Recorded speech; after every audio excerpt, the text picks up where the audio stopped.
Welcome to all of you joining for this afternoon's webinar, The Current Climate for Online Donations with Lucy Costelloe. We're just seeing everyone join now and we'll be underway just after 2 o'clock.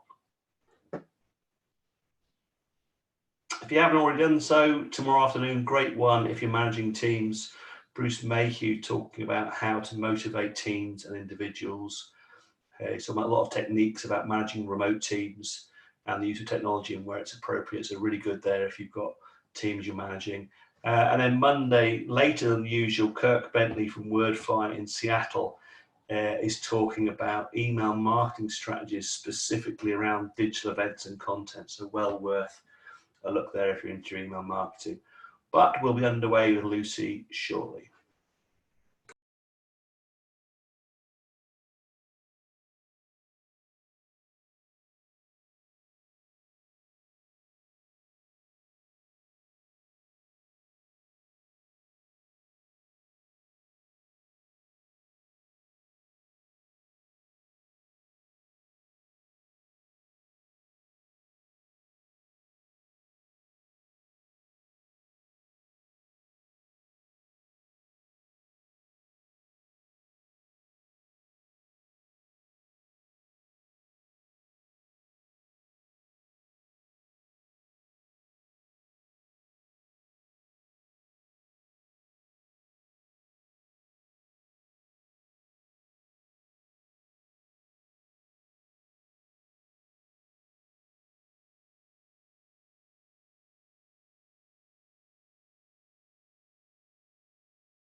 Okay, so it's just after 2 o'clock, so I think we'll make a start on this afternoon's session, this TPC webinar series, The Current Climate for Online Donations with Lucy Costelloe from TicketSolve.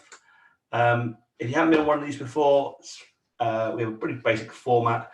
We'll have a presentation by Lucy, maybe a bit of discussion of things that come up from poll results, etc. And then into a Q&A. Questions from yourselves. Top or bottom of your screen, you should find a Zoom toolbar with a nice Q&A box in there. Hit that, put your question in. You can also comment and upvote other people's questions. So if you see one that's particularly relevant, give it a thumbs up. It will go to the top of the pile. So without further ado, we are recording and this session will be available on demand and on YouTube later on today if you have to duck off for kids, dogs, cats, or other things. So without further ado, I'd like to hand over to Lucy Costelloe from TicketSolve. Good afternoon, Lucy. Hello, Andrew, and thank you to everyone joining today's webinar. Hello, far and wide, from an unusually sunny Dublin, where I am speaking to you from today. It's great to be online to share with you some considerations as we look at our current climate for online donations and fundraising in the arts and cultural sector. My name is Lucy Costelloe, and I'm currently head of marketing at TicketSolve. TicketSolve is a cloud-based box office system, and our customers consist of theatres, festivals, arts organisations, and visitor attractions, which are spread far and wide across the UK and over Ireland. So we can't talk today about making an ask without referencing the current climate, and I'd like to get a feel for how comfortable your organisations are feeling now towards online fundraising. So if you want to just enter the poll there that Andrew has put up, we might leave it a few moments and then see what our results tell us.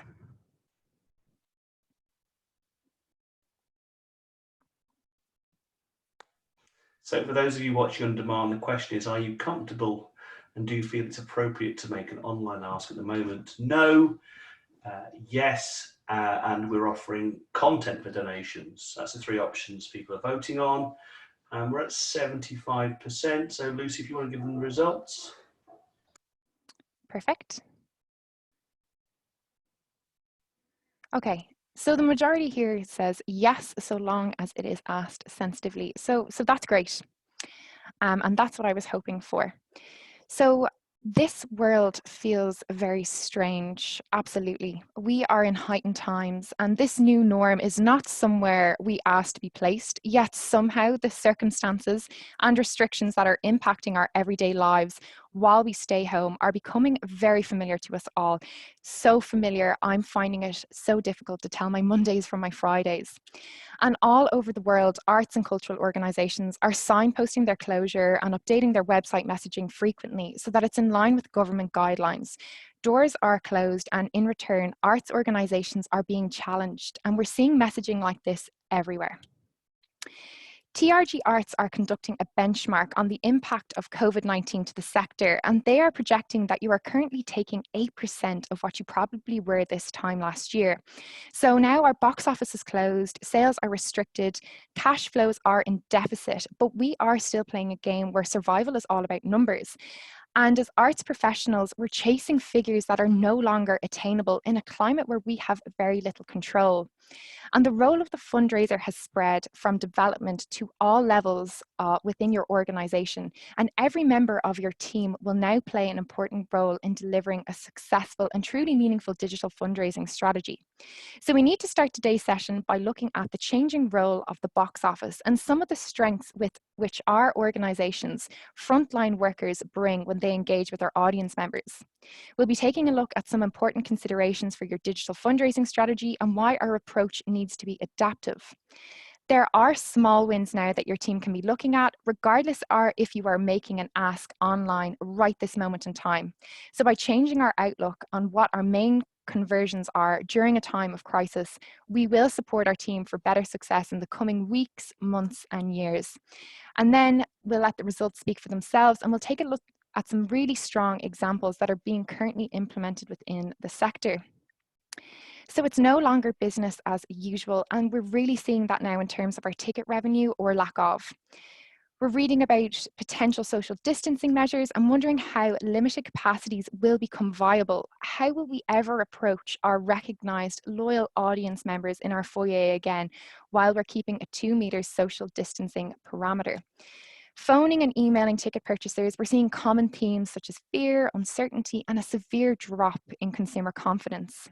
And what about access to the arts? And what does that mean for audience members now? We've seen a strong push on digital, which at the moment really is breathing life into our empty opera houses, grand theatres, and cultural hubs. But which of our vulnerable audience members are we concerned about losing total contact with? And can we speak with them? What about access to audience members? And depending on reopening guidelines, will we be able to welcome walk-ups to our venues? Will our box office be able to open during intervals to sell tickets?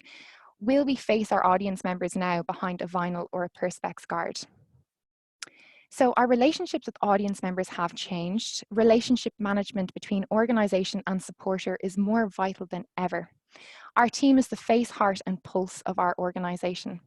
So think of the relationships that you were building now, and otherwise they would have been built through your box office. So for example, your first time customers.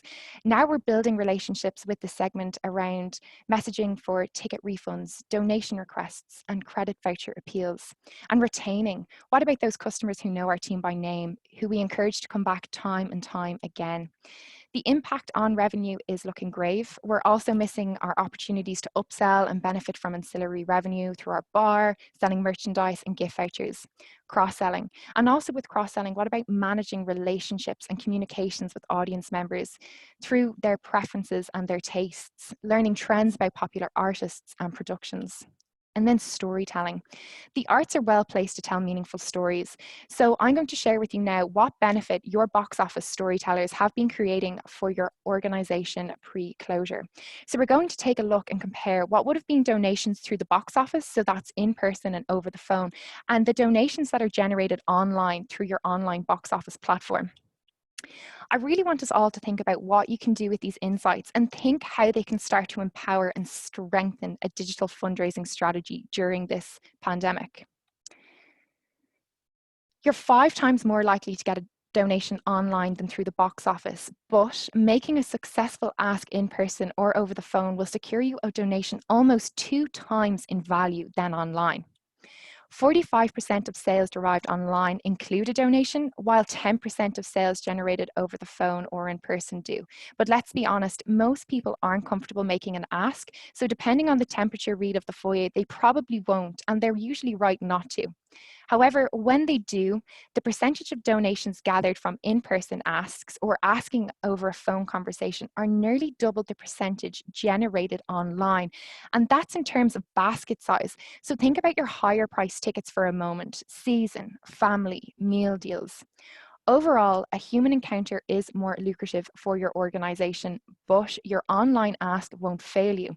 So look at what you can encompass into your digital donations communications.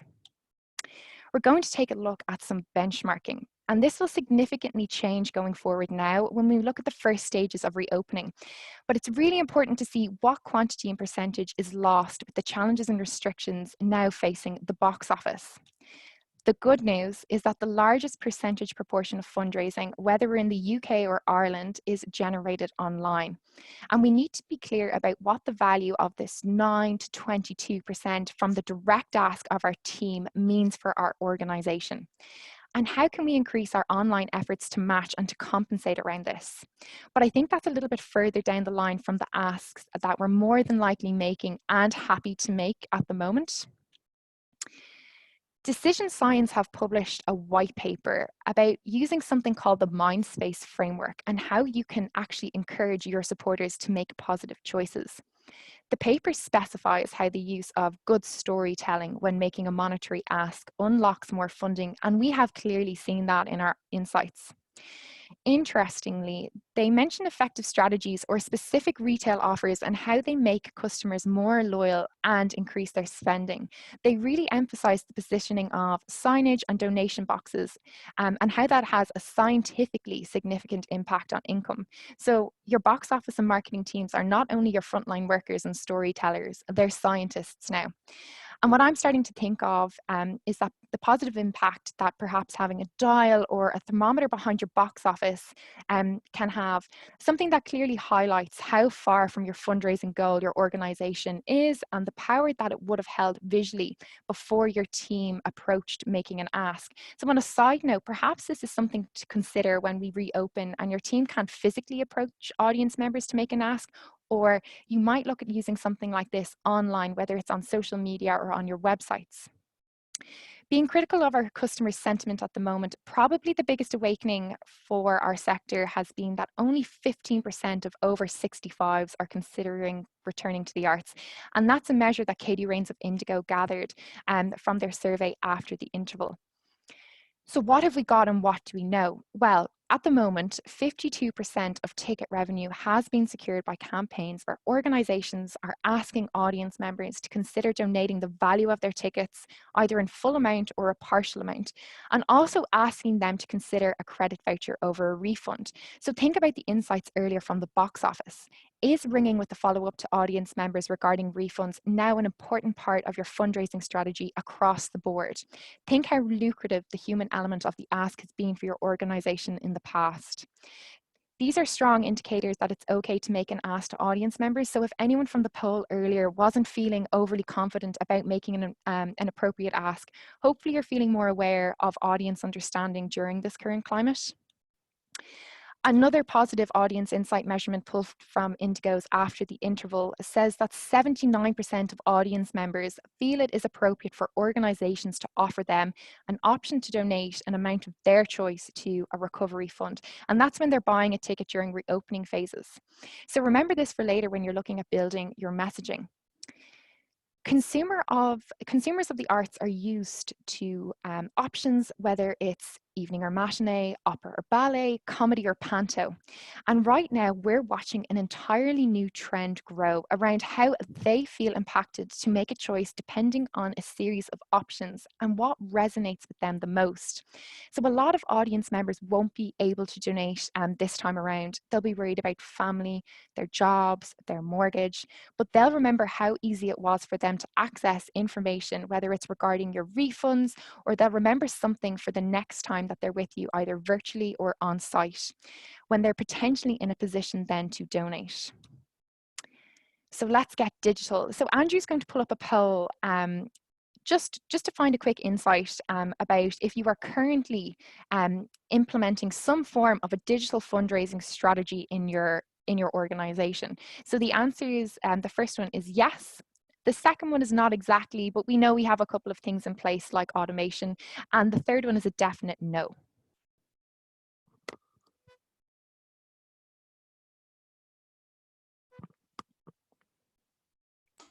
So we'll run this to about 75–80% of you have voted, and then we'll shut it off. So a couple more, last chance to vote.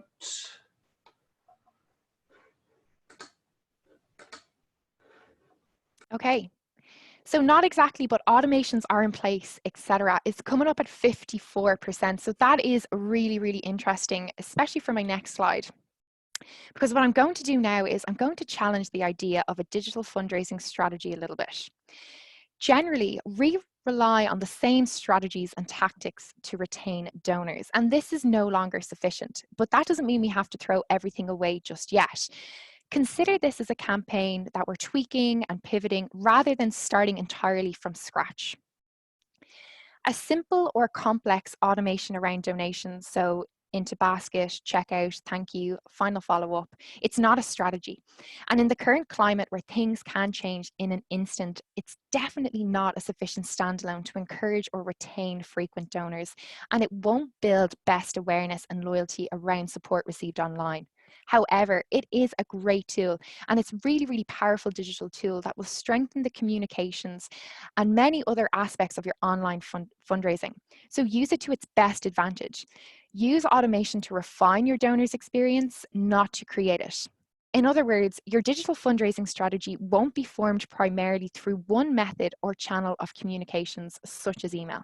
So don't think this is a strategy as another document that sits somewhere high on a shelf, or you access it when you need it in a Google Drive every now and then. It's reactive, and it's dependent on emotions, current circumstances, and the appeals which you are making online. Right now, it's a mission to make meaningful actions happen for your organizations and drive a crucial stream of revenue during this period of closure. It consists of a series of adaptive approaches that reflects what is happening in the current climate. It's a multi-channel engagement strategy and filters through all departments and teams of your organization. So think about your ask. In a lot of cases, we're making an offer to supporters. To maintain the high level of programming your organization offers its communities, to ensure the sustainability of the arts in your area, enabling your team to commit to your outreach project. You're also potentially offering memberships that are filled with lots of different benefits. So it's a donor-centric experience. And once your donor offers their support, you are committed to ensuring that you meet their level of expectations. They're committed to your cause, and it's time to show them the difference your organization is making or the enhancement it makes to the lives of so many. So think about access to your organization at the moment. What messaging have you got to say? Is it meaningful? What content are you offering your supporters? And where can they access that information? So many different organizations at the moment are looking at online streaming. I've seen behind the scene interviews, Q&As with artists, increase in the amount of blogs that are being posted, social media communications are at a high, and plenty of emails are going out as well. So online donations for online streaming, ad hoc donations, fundraising campaigns, and donation appeals will form an integral stream of revenue for organizations over the next few months. It's important to look at what devices people are coming from and what is available to them at the moment to stay in touch while our premises are shut. And right now you have a unique moment, and you really do have an opportunity to engage with donors anywhere that they are, but this time around, right now, they're staying at home, and that you're certain of. So know the platforms where you can find them, and consider what are the most prevalent ways people can access and receive information. I mean, the four main obvious ones is social media, text message, email, and websites. So right now in this stage, you want to think like a consumer and not a fundraiser. Your next step is to make it very, very clear. And what do we want our relationships with our online donors to be? Can we personalize the experience further? Don't forget, it is a two-way relationship. And as this relationship grows, your donors, they become more valuable for your organization. So you want to make sure they return, they redonate, and they continue their support. So online donations might be your only revenue stream currently. So you want to make it seamless for supporters, and you want to make sure that they have access to the information that matters to them the most. And this could be about cancelled shows or postponed shows. You know, think, have they spent money with you recently? Supporting your organization is a journey, and right now we need to think, you know, where are we leading your supporters? How does it flow? What are the next steps? You don't want a supporter to follow a post on Twitter that asks for a donation towards potentially offsetting the costs of the new PPE requirements for the venue. And then they land on your website and they can't find any information, but instead they're led into something about an entirely different campaign. And what about those audience members as well who want to leave just a very, very quick donation? Can they check out as a guest? Most importantly here, you want to keep track of who comes back and who redonates. So here's an example, potentially for you know, a few months or a few weeks down the line, about how you might thank a loyal online supporter. So something that's really, really important at the moment is access control. You might start to be trialing and testing reopening operationally and looking at how you can manage and control access in your venues in ways that you've never had to consider before. So why not use this as an invitation to invite your most frequent donors? And that's anyone who's potentially left a donation multiple times over the past 3 or 4 or 6 months online. So it could be, for example, an email, you know, great news, we're back to normal with safer protocols and procedures thanks to your support. We really wanted to get in touch with you about reopening. Here's the first concert that we'll be trialing, and here's a link to attend. Don't worry if you're not able to attend, we'll be streaming the event live, but by signing up here now, you'll receive your link to view it on the day, whether you're with us in person or you're with us online. So what we can look at here is a pay what you can or a pay what you decide pricing strategy. And why I would recommend something like this is because you are encouraging a culture of giving, a culture of understanding, and also a culture of appreciation. And you're encouraging supporters to put a value on the art form you're programming. There's other small rewards as well, definitely to think about. Priority booking, exclusive access, you know, both of these hold very much high value with your supporter, but they're a low cost to your organization. David Johnson of Arts Fundraising and Philanthropy has shared so many important resources recently about appropriate messaging at the moment, and I'll be sharing a white paper we worked on with David later, but for now, some key points to consider is your digital fundraising strategy is making communications and sending messages from all channels. So it's important to keep your messaging consistent, but also ensure it's meaningful. We do this through segmentation. And just like you segment your audience members, you should be segmenting your online donors and your online supporters.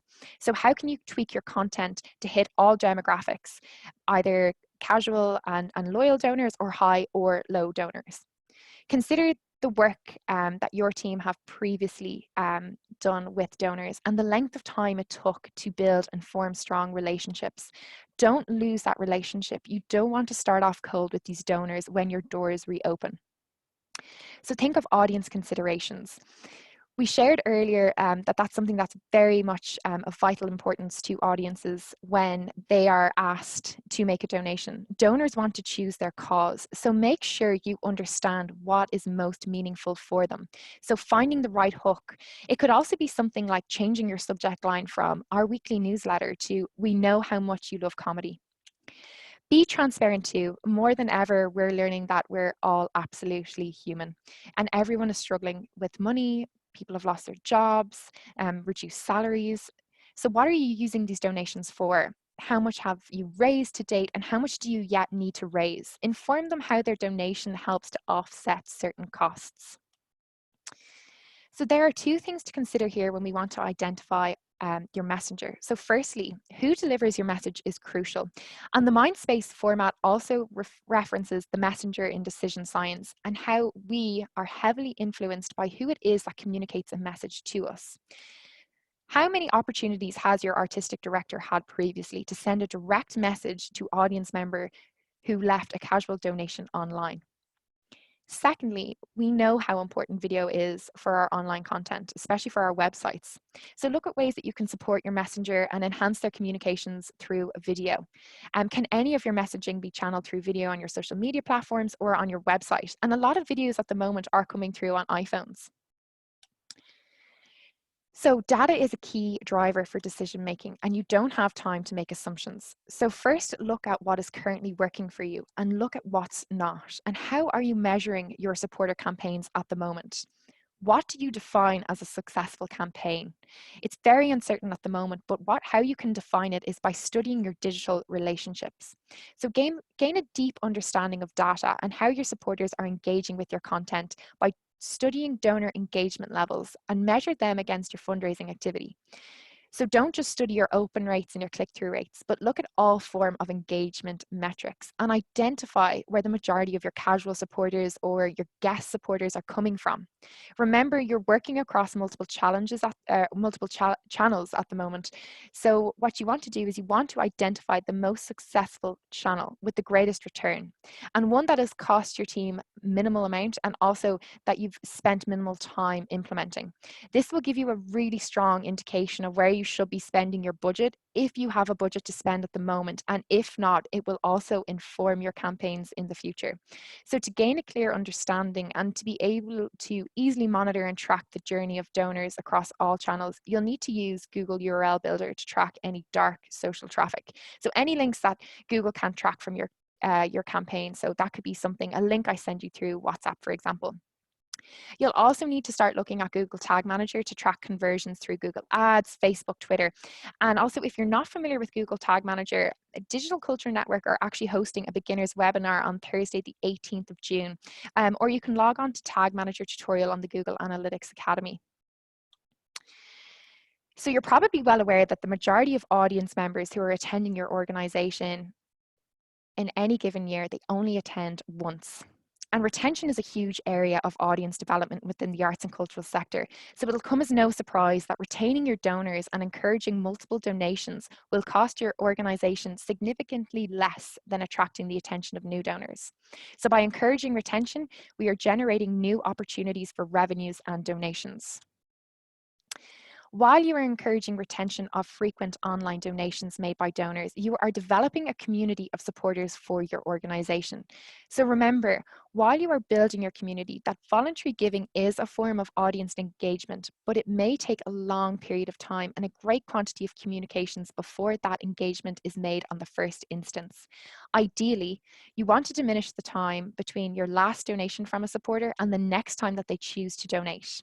So this will entirely depend on your overall mix. So for example, your value proposition or your donation campaign messaging.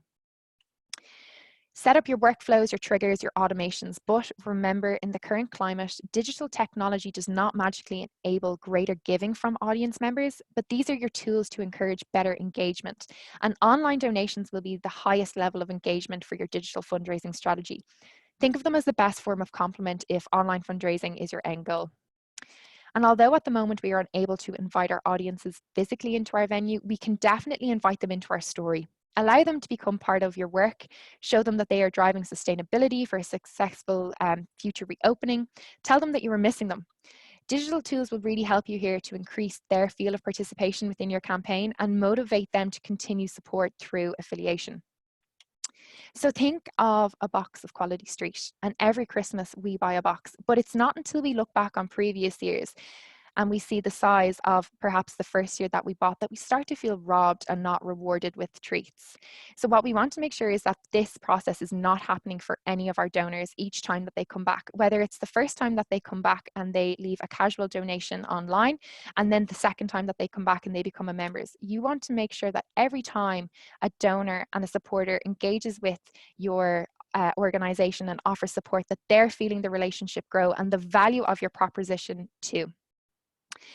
So with that, Andrew's going to put up a third poll. And what we want to do here is we just want to get a sense if you are looking at personas. So the question is, we are currently using personas to form our understanding of supporters and donors to our organization. So it's yes, no. And the third one is we've created them but haven't looked at them in the past 3 months. So that's probably since around the beginning of March. So we'll leave this running until we've got about 75% of you voted. Now's a great chance to start getting your questions in. We've already got one in from Kenny in Glasgow. So head down to the Q&A to get some questions in for Lucy at the end. And a great chance to take some water. Eggs. I thought that. That's why I thought I filled in for you there. So we'll end it up. We'll end it there. No. Okay, 76%. Okay, great. So it feels very timely then to move on and chat a little bit about building your personas. I'm just going to close that there. So audience members interact with your organization in different ways. And segmentation is important if you want to effectively maximize support. So you can only truly segment your messaging in meaningful ways by understanding the individual needs and motivators for each niche of your online donors. So you're more than likely utilizing persona profiling in your marketing campaigns, whether you're aware of this or not. So it's time to get to know their preference, see what information you can pull through your data to understand what will motivate each persona to support you now in the midst of a crisis. So there's various different ways that you can pull that data, whether it's Google Analytics, through your box office, and email, social media. The next step is definitely to start asking yourself some questions. So you want to refine your donor's experience and connect each potential donor to your mission and encourage them to redonate. So you'll have a different strategy for high-level versus low-level donors. A significant amount of support comes from a small number of large donors. And through personas, you will have a better visualization on your donor mix. So depending on your current setup at the moment in terms of your team and furlough, you may need to weigh up your entire efforts. So what is creating the biggest impact for your organization currently, from which segment and which profile? So here is an example of profiling an audience member. So what you want to decide first of all is, do they fall within the stream of high level or low level? How frequently does she donate? And what motivates Jenny to donate as well? Where does she sit within our donor mix? So that's a question that you potentially will have to ask if you have to weigh up where you're receiving the greatest gain from. So once you've done some profiling work, we might start and take a look at retention. So in terms of retention, start with your most loyal segment, which is more than likely going to be your members, your friends, or your loyalty card holders.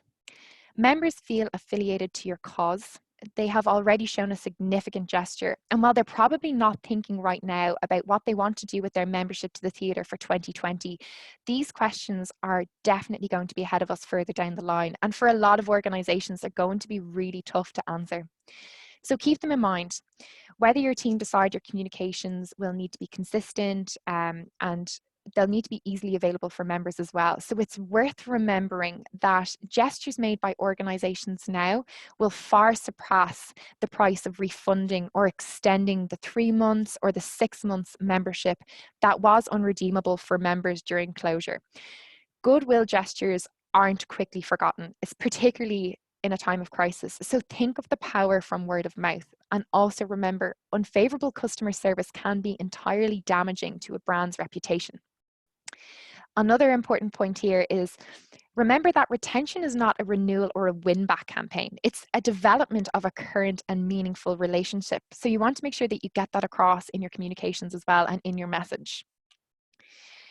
So now we're going to go back and look at some important numbers.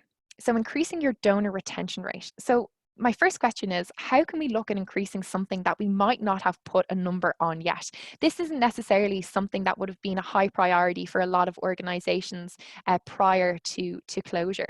So what we need to do now is we need to identify our donor retention rate. And why we want to do that is we want to make sure we're able to measure it and watch it grow, because that's our end game at the moment. So luckily it's simple and it should only require you to pull 1 or 2 reports. What you want to first identify is your supporters. So I've taken supporters from last year, so that's 2018. And then the next segment that you want to identify is your supporters from 2019 who also donated in 2018 too. And that's how you'll get your retention rate. It's a really interesting ratio if you want to look back over perhaps like a 3-year period. If you were looking at a refurbishment campaign, for example, you'll get a great feel for how your story has grown and the members that you've retained, or the donors that you have retained, and how you've brought them along on that journey. At the same time, please don't be shocked over a low figure. What you need to do is you need to compare this ratio or your retention rate and compare it to your frequency of attenders and see how it fares. We've seen that about nearly over 60% of audience members only return to your venue once a year, so don't be disheartened. So what we're going to do now is we're going to look at what we can achieve today to strengthen our digital fundraising strategy for the future and start to encourage behaviours of retention. It's about changing our mindset about what our main conversions are right now. And changing your mindset doesn't mean changing your approach towards online donations, especially if you've built a strategy that's adaptive. So right now, we want to future-proof our organisations to prepare for a successful reopen and to ensure sustainability over the course of this challenging period, however long that may be. So a couple of quick wins. Increase your reach and widen your active audience. When was the last time you set yourself a goal of increasing your newsletter signups or your website signups? This can be really, really interesting. Have you tracked recently who is jumping onto your website and who is looking for content? You know, and it's good to make comparisons as well. See what your website views out this time versus last year. Are your potential audience members actually on your website and you're just not sure that they are? Identify that. Encourage your donors to increase their donation value, very importantly, where appropriate. So I've put up 2 examples here, and the first one there on the iPhone is from Rope Tackle Art Centres. And you can see that they've given audience members a suggested contribution in the booking journey between £1 right up to £200. And then we also have West Green Opera House, who've suggested between £5 to £100. So what you want to do here is you want to highlight the difference of a donation that's £2 and a donation that's £3, for example, and where does that extra pound go and how does that contribute to the mission of your organization? Important considerations here are to identify perhaps your most popular ticket price. So for example, West Green Opera House will have a high ticket price point because they're selling seasonal tickets to their opera programming during the summer. So a £100 donation compared to, or a £5 donation compared to a 250 season ticket, you know, how you weigh it up is entirely up to your pricing module, but do see what you can do and just make sure it's appropriate at the time. But you'll be able to look at your box office data and really get a feel for this. Another small win is increasing your website visitors. And I've just put up an example there of Pavilion Theatre and their blog. Actually, not a lot of theatres and cultural organisations have a blog on their website. But what you want to do here is you want to increase your potential donors' duration on your website. And you also want to increase the amount of page views that they're viewing. Some really small tricks here is, you know, creating content that's relevant and offering them a choice. So for example, for your blog, audience members might not be aware and potential donors, they mightn't realize that while they're on your blog and while they're having a look around and reading more you know, information about your COVID-19 updates, they're actually forming a relationship with your audience or with your organization. And that's really, really powerful as well. So get them onto your website now. And that's how, that's a quick win. The next one of my favorites, increase your social media followers. Social media. Right, so what we're going to do here is we're going to take a look at our organic engagement from social media followers. And if you're working on social media at the moment, you may have already received that warm feeling of an increase in organic engagement. And organic engagement from audience members is something that is really, really, really special. So the example that I've highlighted today is Hartford Theatre, and that's Ben Cannell, front of house manager for Hartford Theatre there in that image. And basically, they've started a campaign with the hashtag Hug Hartford Theatre.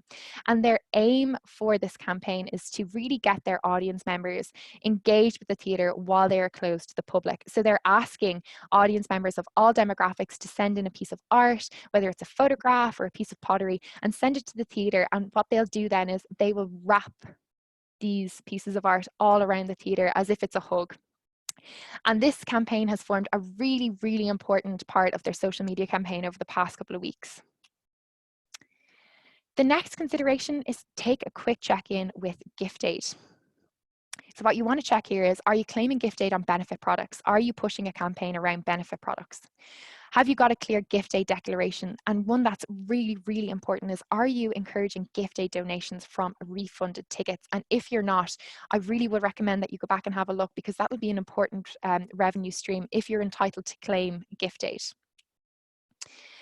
Hold on to that human touch. So at the moment, our audience members and our potential donors are far away from us as it may feel. So Triskel Arts Centre have set up their Facebook Messenger app. And what that means is that although you're not there physically with your audience members, you're accessible to them in an instant.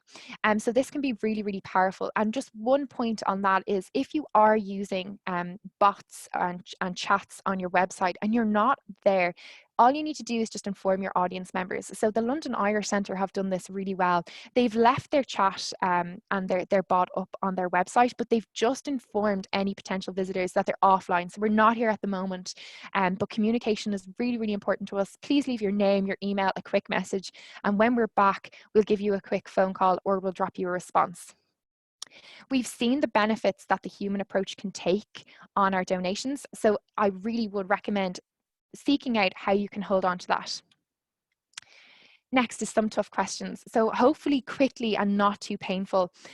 I think the approach that is best to take when you're looking at implementing your digital fundraising strategy is that if you've done something to perfection, you've left no room for improvement. And the whole aim with a strategy like this is that you want to make it adaptive. So learn from what's worked particularly well for your organization and learn perhaps from some of the challenging areas and areas that haven't worked particularly well. So some questions that you might consider to ask yourselves are, we've missed the opportunity of membership retention previously because, and that could be anything. It could be anything from the price point of your membership, or it could be anything down to customer service. Go back over TripAdvisor, read some reviews if you're up there, and just gather as much data as you can. You might even call out to some of your members and say, thank you so much. We can see that you've signed up for membership 2 years in a row. Are you considering doing it for a third year? And if you don't mind us asking, what are some of those considerations? And if why also are some considerations that you potentially wouldn't renew your membership? You might also want to look and compare communications for your members and maybe your loyal audience members for this year and compare them to last year and just see in terms of quantity, potentially quality as well, what they are receiving. Some key areas to look out for as well is ask yourself, when do you get the most engagement from supporters and from your donors? So we get the most engagement from our supporters when and whatever that is, and then identify when you don't get that engagement and say, okay, and we receive the fewest engagements when perhaps it's don't post on social media for a week. The other important aspect and a really tough question to answer is the return on investment from your current fundraising campaigns. You need to know that. Something to consider as well is perhaps upon reopening, we are most worried that our supporters, it could be something like that we didn't exceed the expectations of our supporters, that we lost communications, that actually we weren't able to track who donated and redonated over the past 6 months or over the past 9 months. So now this is the part of the presentation where I offer us all that feel-good factor. And yes, I think it's time that we shared a bit of good news, even if it's just for 4 or 5 minutes before we head back to homeschooling and refunds. So we're going to take a look at 2 theatres who are changing the climate for giving with a mixture between community fundraising, appeals for artists, and sharing the love for key workers. I'll also be sharing as well a white paper which is called Creative Closure During COVID-19. It's just a white paper that shares some, like good news stories and some campaigns as well that are working particularly well within the sector. So Civic Theatre in Tala kicked off an artist GoFundMe in the early weeks of the health crisis, and to date they have nearly raised €49,000 from 820 donors, and they have already begun distributing their fund to 90 artists as bursaries. Their aim is to reach the 50k mark in donations for artists. So again, you can see here just how effective that green timeline is to show how far from their goal of €50,000 that they are. So the Civic has also added a new online show section to their site where they're looking at programming a couple of online shows for audience members. And the intention is really to add live recordings of high quality work and also in return to try and drive donations from fundraising. So currently they have 2 campaigns implemented on their website. So the first one is for artists, and very quickly the Civic identified the recognition, that they were receiving from this campaign for artists, and they soon realised as well in these uncertain times that there was a need to donate to the cause of the theatre themselves. So depending on where supporters land on the donation page to their website, the Civic can also prompt one or both of their campaigns. And this is really important as the Civic are keeping their messaging entirely consistent. Prince's Theatre sits within Clacton Town Hall and is run through Tendering Council. So the town hall and theatre is a popular spot for weddings. So their team are organising a competition for key workers, and that's to win a wedding. And I'm sure we all know someone to date whose wedding has been affected and postponed, again, very much to what's happening within our own organisations. So if we have any organisations on today who are affiliated with the council, your benchmark for online donations might be significantly lower than that of your neighbouring venue or your neighbouring theatre. So what Princess Theatre are doing now at the moment is they're emphasising the importance of the theatre within the community. So what they've shown here is the theatre as a community hub to come together, and also the importance of the premises itself. So that's in terms of as a wedding venue. And I think this is a really, really impactful competition for the theatre. So also, on the other hand, the council wanted to focus on the socially isolated and those that have been advised to remain at home during this time. So a big issue for this group is that they likely have no one that can shop for them, and they may find online shopping complex and confusing, and not to mention it's really competitive at the moment to get a delivery time from any of the online supermarkets. So using a subdomain, the council created an easy to use platform, and this will help people purchase exactly what they need, and this is done through the theatre as well. So after carefully vetting the community, a link would have been sent out from the council to people that they felt would need to access the platform. And I'm delighted to see that both cat lovers and dog lovers are included here. So I've come to the end here now, but just quickly, I'm going to share with you some useful resources that I have been reflecting on when I was planning and preparing this presentation. So it's a mixture of articles, blogs, and white papers, case studies. But what I'll do is I'll quickly add them to a thread on Twitter after this presentation, so you'll be able to find them at Ticket Solvers. If you do feel though that there's anything else I can share with you, please do drop me an email. And thank you very much. I'm looking forward to getting into the question and answers. Thank you very much, Lucy. So already got some questions coming in now. I've got some favourites already, and I've actually been texting people because some people asked anonymous ones, so I thought it might be who asked the questions. Did you get any of them right? No. Shows how I don't know my audience.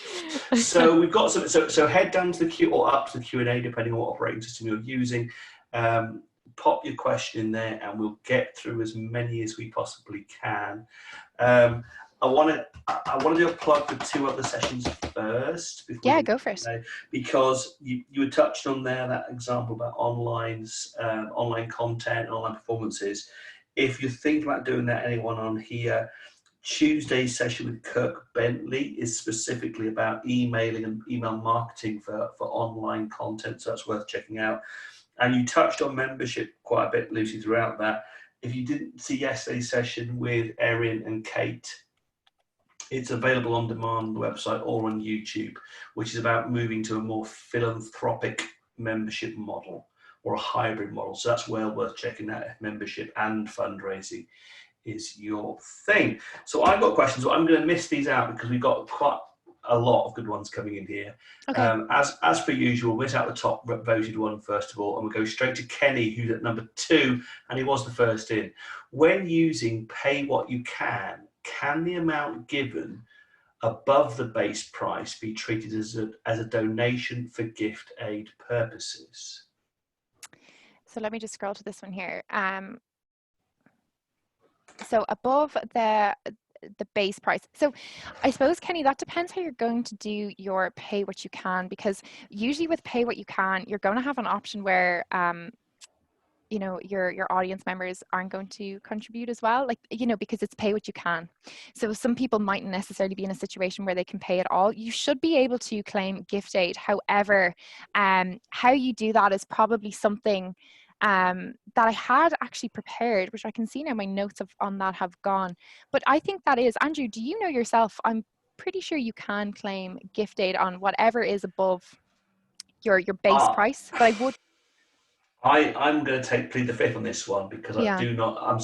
It's just that I don't know enough about it to give a reasoned and decent answer. Maybe people on here can comment on that question about whether they are giving it. And that's probably the best way to take a feel from the audience. So if you are claiming or you're not claiming gift aid on the amount above a base price, put a comment on Kenny's question there, which is in the Q&A section. Definitely. And also, Kenny, as well, just to mention, I am sharing some important information on gift aid in the Twitter thread. So what I'll do is I'll clarify that, and I'm going to put a separate then comment in that where we can just focus in on this. So if anyone has any feedback, if they are doing this at the moment with pay what you can or pay what you decide, please comment on that as well, and let's keep that conversation going, and let's clarify that up. Excellent, excellent. Well, Ben's already put a comment on there, but I'm going to go to Jen because she's got 5 thumbs up there at the top. And what is the best way to signpost users to donations on your website? Can pop-ups on your homepage be successful? Jen, this is so interesting because when I was looking at so many different examples, that's what I was wondering myself, if I could identify what the best signpost is at the moment. And something that I've noticed is a lot of organizations are using pop-ups at the moment on a homepage. So I think that's working really, really well. Mainly what's happening is, and I think I kind of shared a couple of examples in the first couple of slides, but how this can work really, really well, and consider your messenger as well. So the Mill Theatre in Dundrum, what they've done is they've put up a message from their artistic director, and basically they're just signposting audience members just to let them know that the theatre is closed at the moment. But within that message, they're very much, just being completely honest. And what you can do from that pop-up as well is you might put something in at the bottom. If you feel it is appropriate to make an ask, definitely do. You might give them information as well, if you are cancelling, postponing shows, that you are encouraging audience members to perhaps consider a gift voucher. Yeah, and I was having a bit of backwards and forwards during this one as well with Kate from Supercool, because she did write a blog. I'm going to try and find it now. Maybe she could put it in the comments, because I can't actually add the comments myself for that question. So she came back to me and was saying that there's a number of articles on supercool.co.uk. The blog post is called, he's struggling to find it now, Is the Support Page Dead? I think it's really interesting if Kate can put that on as a comment on Jen's question there, because I think signposting is really, really important. But also I was really shocked when I saw in the Indigo survey, when they had the segment that was for non-profits and charities, that I think it was like 65% of respondents didn't know the venues survey they were responding to was actually a registered charity. So yeah. I think there's a part there before asking for a donation is to actually, could the pop-up be educating people rather than going straight to that hard ask perhaps? Definitely, yeah. I think, just checking your declaration as well. I think gift aid is something that I've seen on a lot of websites at the moment. If you're implementing it, more than likely you are implementing it really, really well, but it's definitely worth going back over and having a quick check on. I've just seen, actually, Luke has posted a comment, just to go back, sorry, on the first question as well. And he said, as long as the donors don't receive anything for the money they are claiming, then gift aid can be claimed, i.e. you cannot claim gift aid on memberships. So that's for Kenny there. Well, I disagree slightly, because if the membership doesn't get you anything, if it's just a philanthropic membership, yeah, then I would possibly disagree, but that's not my place. So anyway, from Chloe, who just asked about the Google Tag Manager training you mentioned, was it on the 18th of June? Yes, and that is Digital Culture Network. And what I'll do, Chloe, is I'll include a link. They have it up on Eventbrite, I believe it is. So I can include a link there on the Twitter thread. Superb, superb. And Anonymous says, just a comment about making it easy for people to donate online. without having to log into the ticketing system. User accounts. Agencies such as Supercool and Substract have developed easy online donation tools without having to go through onerous account sign-in process. I saw there was a lot of stuff on LinkedIn at the start of the crisis about that. I think it was really, really good that those agencies have stepped up. Definitely, yeah, absolutely. Not there's anything wrong with ticket systems and logging in, but well done to Supercool and Substract for Definitely, that. I'm yeah. going to leave that thread up there from Kenny. It's developing on pay what you can and gift aid. Rosie Blackadder, thank you, Lucy. I was just wondering what sort of information about the fundraising campaign you would suggest in that triggered email 2 weeks after the donation. Would you recommend good news stories, and how far are we away from target? So that kind of thermometer, or does anybody else have any suggestions from their experience? Yeah, definitely. I mean, the most important thing that you can do if somebody has, fired a trigger, and if they have left a donation, it doesn't even have to be after 2 weeks. Really look at what type of communication you want to make, and how you want to encourage a redonation. But definitely, good news at the moment is hard to come by. Expressing how far away you are from your target as well is something I think particularly is really, really impactful. Like when I posted there the screenshot from the GoFundMe page from the Civic Theatre, €50,000 seems like such a far off mark when you're starting, and you're only within your first couple of hundred.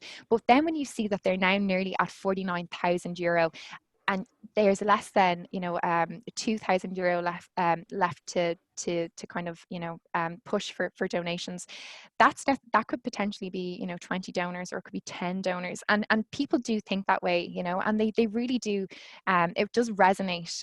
Good news at the moment, I think. There's been so many good news stories as well, and I'm not sure if anyone else has any suggestions that they want to put into Rosie's comment, but definitely do. I also think as well is, when you are sending good news stories, the one consideration you do have to be very, very careful of is that it's sensitive to the time that we're in. So at the moment, what we're starting to see in the UK and Ireland is lockdown is starting to lighten.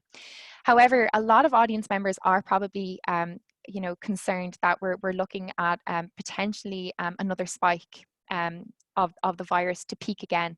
So it's just about keeping messaging very, very sensitive. And again, you won't schedule an email for 2 weeks' time that shares a really amazing story if you're not 100% certain that in 2 weeks' time we'll still have a positive outlook. So that's just one thing as well I would be really, really careful about, is how far in advance that you're going to schedule your final communication from that trigger. Will we jump on to the next one? Yep, Kenny's thread is blowing up spectacularly on Go gift on, aid. Kenny. Go on, Kenny. I'm going to jump to the bottom and just direct some comments. Becca Army says, thank you, Lucy. Really helpful in terms of inspiration. Thanks, Becky, for that comment for Lucy there. Jen Chapman, thanks, Lucy, and thanks, Kate. And the reason she says thanks, Kate, is Kate Mikowski has dropped in a couple of links into the bottom of the Q&A about those blogs, about the Support Us page being dead. So if you want to head down to the bottom of the Q&A and grab those links. Definitely. And Kate, I'm going to rob those and add those to the thread as well. They're definitely useful. So I might be able to copy them here. And if not, I might just ping you a message. I've got them copied. Brilliant, brilliant. Thanks, Kate, for that. I'll leave those. Yeah, thanks, Kate. I'll leave those in the Q&A so people can pick those up. Thanks, Lucy from Pollyann. Superb. We're getting through these now. We've got 2 to go. Here, Eleanor asks, this is a good one. I work for a yearly arts festival. I understand that for organisations that run venues year round, that is more likely to have a base of customers who come regularly. How, when our festival only lasts for 1 month of the year, can we encourage audiences to donate the rest of the year? What a good question. What I absolutely love this question. So, Eleanor, something that we have seen in terms of benchmarking and looking at insights is that festivals are particularly lucky when it comes to loyalty from their audience members. So although potentially, so your festival is running for 1 month of the year. However, what you need to do now is you need to go back and have a look at your loyal audience members. So you won't define your audience members the same way that a theatre would. So a theatre is going to define a loyal audience member as maybe somebody who comes to their venue 3 times in a year. How you're going to look at it is you're going to look at it as how many times an audience member returns to your festival. So see what a really loyal audience member for yourself might be someone who returns 3 years consistently, or someone who returns 2 out of 5 years or 3 out of 5 years, depending what your team's working on at the moment. So luckily, you're already in a situation where you probably have a very, very loyal audience base. So how can you engage with these audiences to keep donating throughout the rest of the year? That's really interesting. So I'm not entirely sure. So you're an arts festival, so probably that's multidisciplinary. So what you want to do is you probably want to segment your donors into your different personas. So depending if it's theatre, if it's dance, if it's visual arts, family, etc. Then I'm just checking. Yep, the Fringe Festival, Brighton Fringe. Oh, amazing. Yep, so definitely you've got a lot going on. I suppose something that's definitely in your favor as well is I know for a fact that probably you're getting a lot of audience members who are traveling all across the UK to come down to Brighton Fringe. So it's probably worth having a little look at a heat map as well. Identify what has worked particularly well, maybe at the moment on social media for yourselves, and try and see if you can find a hook there. And it could be, I know, something I was actually reading your program for this year, and something that really caught my eye was actually the introduction from, was it your artistic director on the cover? And try and find a hook in there, and find something that really, really resonates with your audience members, and what from there can you keep producing. So whether it is potentially interviews with the artists that you would have been working for this year, or maybe if you have an audience member who's attended 3 years in a row, why don't you do a flashback? But what you're probably going to need to do to get them to continue donating through the rest of the year is potentially look at what you can offer them in terms of content. So now I'm not really talking about like the Netflix approach here, but potentially what your donors could be interested in is signing up to some form of subscription. So that could be after the festival as well. But I really think there's so much that you can do. But just diving deep into finding out who your loyal audience members are at the moment, I think that will really give you a good insight on what direction you should take it. But I always find that so inspiring how festivals definitely, they just have a niche for, really engaging around loyalty. That's for sure. I'm not sure if there's any more. I've just seen that we've gone 1 minute past 3. Have you got time for one more? Oh yeah, I definitely do. Okay, there's a load of thank yous coming in from Eleanor and Kate, and other people saying thank you, Lucy, great webinar. Last one now from Rosie. Thank you, Lucy. I just wonder what sort of information about the fundraising. Oh no, we asked that. We answered that one. We've come to the end. We have actually, for one of the first times ever, actually managed to get through all of our questions. Well, it was definitely a team effort. And I think, something that's come up as well is some of the really important conversations that we need to start looking at. So gift aid is something that, that sparked a lot of conversation at the moment. And that's only something I really, really touched on very, very briefly in my presentation. So thank you to everyone who contributed there. It's been really, really interesting to see what is of interest at the moment, and how we can look at retention of donors in an entirely different way.